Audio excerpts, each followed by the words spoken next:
जानिए बर्बरीक का रहस्य। क्यों जाना जाता है खाटू श्याम के नाम से? महाभारत तो आप सभी ने देखी ही होगी। महाभारत के युद्ध में बर्बरीक नाम के धनुर्धर ने बड़ी अहम भूमिका निभाई थी। बर्बरीक पूरी दुनिया के सर्वश्रेष्ठ धनुर्धर थे। बर्बरीक को केवल 3 ही बाण काफी थे दुश्मन को पूरी तरह हरा देने के लिए। बता दें कि बर्बरीक को भगवान शिव से वरदान प्राप्त था कि वह अपने 3 बाणों से तीनों लोक जीत सकते हैं। भगवान शिव ने उन्हें वरदान के साथ 3 अमोघ बाण भी दिए। इन्हीं बाणों के बल पर वे कौरवों और पांडवों की पूरी सेना को समाप्त कर सकते थे। बर्बरीक के इस वरदान के बारे में भगवान कृष्ण जानते थे। भगवान श्री कृष्ण को महाभारत के युद्ध की चिंता होने लगी। भगवान कृष्ण जानते थे कि अगर बर्बरीक महाभारत के युद्ध में शामिल हुए और कौरवों की तरफ से युद्ध किया तो पांडवों की हार पक्की है। वही युद्ध के मैदान में बर्बरीक दोनों खेमों के मध्य बिंदु एक पीपल के वृक्ष के नीचे खड़े हो गए और ये घोषणा कर दी कि मैं उस पक्ष की तरफ से युद्ध लड़ूंगा जो हार रहा होगा। भगवान श्री कृष्ण युद्ध का अंजाम जानते थे, इसलिए बर्बरीक को इस युद्ध से दूर रखने के लिए भगवान श्री कृष्ण बर्बरीक से मिलने गए।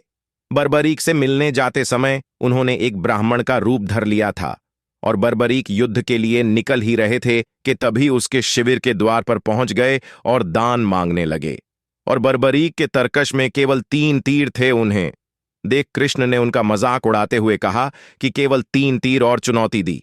अगर तुम श्रेष्ठ धनुर्धर हो तो सामने खड़े पीपल के पेड़ के सारे पत्ते एक ही तीर में गिराकर दिखाएं।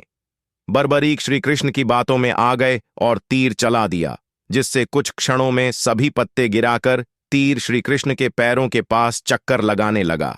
इस पर बर्बरीक ने कहा कि आप अपना पैर हटा लें ताकि तीर अपना काम पूरा कर सके। ये सब देखकर श्री कृष्ण को बर्बरीक की तीरंदाजी पर पूरा यकीन हो गया। उन्होंने बर्बरीक से पूछा कि तुम किसकी तरह से युद्ध करोगे? इस पर बर्बरीक ने कहा कि मैंने अपनी मां को वचन दिया है कि महाभारत में जो भी पक्ष हार रहा होगा वो उसकी तरफ से युद्ध में हिस्सा लेंगे। ये सब सुनकर श्री कृष्ण ने बर्बरीक से दान में उसका सर मांग लिया। बर्बरीक अपने वचन के बड़े पक्के थे और बर्बरीक ने श्री कृष्ण को अपना शीश दान में दे दिया।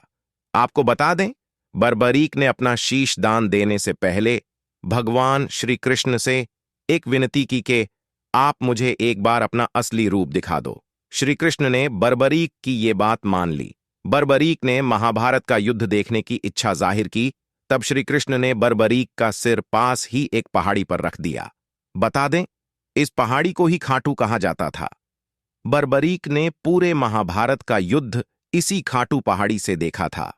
साथ ही श्री कृष्ण ने बर्बरीक को एक वरदान भी दिया कि कल युग में लोग उसे श्री कृष्ण के अवतार में पूजे। अगर आपको हमारा वीडियो अच्छा लगा हो तो हमारे वीडियो को लाइक और चैनल को सब्सक्राइब जरूर कर देना ताकि आपको ऐसी ही रहस्यमय जानकारी मिलती रहे।